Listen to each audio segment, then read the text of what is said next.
السلام علیکم ویورز، اللہم صلی علی محمد وعلی محمد۔ تمام وکلاء برادری ہوشیار، خبردار۔ لاہور ہائی کورٹ بار ایسوسی ایشن لاہور کی جانب سے لیٹسٹ پریس ریلیز 19 اگست 2025 کو جاری کی گئی۔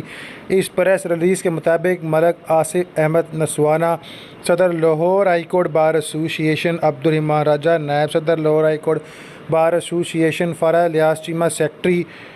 Lahore high court bar association نے اپنے مشترکہ بیان میں legal protection act and bar council act 1973 میں مجوزہ ترمیم کو مسترد کرتے ہوئے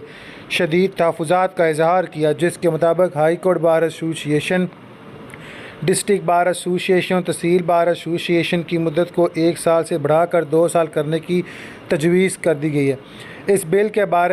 بل کے بارے بار ایسوسی ایشن اور بار کونسل کو اعتماد میں نہیں لیا گیا، جبکہ وکلاء وہ واحد طبقہ ہے جس کے ہراساں یا بلا تعطل جمہوری طریقے سے انتخابات ہوتے ہیں۔ بالخصوص لاہور ہائی کورٹ بار ایسوسی ایشن تقریباً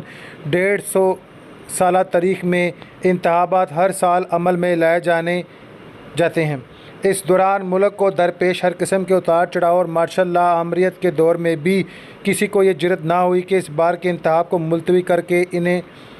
کہا کہ بار ایسوسی ایشن میں اس جمہوری عمل سے خوفناک یا خوف زدہ حکمران وکلاء بار الیکشن میں براہ راست مداخلت کر رہے ہیں، اور یہ مجوزہ ترمیم وکلاء برادری کے بنیادی جمہوری اور انتخابی حقوق پر قدغن لگانے کے مترادف ہے، اور ان کے ذریعے وکلاء تنظیموں کو کنٹرول کرنے کی کوشش کی جا رہی ہے، جسے کسی بھی صورت میں قبول نہیں کیا جائے گا۔ Lahore high court bar association نے واضح کیا کہ وکلاء برادری اپنے خود مختار اور جمہوری اقتدار کے تحفظ کے لیے ہر فورم پر آواز بلند کرے گی اور کسی بھی قانون سازی کے خلاف بھرپور مزاحمت کی جائے گی جو وکلاء کے حق رائے دہی اور آزادانہ انتخابات کو متاثر کرے۔ اور دوران لاہور ہائی کورٹ بار ایسوسی ایشن حکومت سے مطالبہ کیا کہ وکلاء برادری کی مشاورت کے بغیر کسی نوعیت کی قانون سازی نہ کی جائے اور فوری طور پر مجوزہ بل کو واپس لیا جائے۔ ملک آصف احمد نسوانہ، صدر لاہور ہائی کورٹ بار ایسوسی ایشن کی جانب سے تصدیق شدہ نوٹیفکیشن۔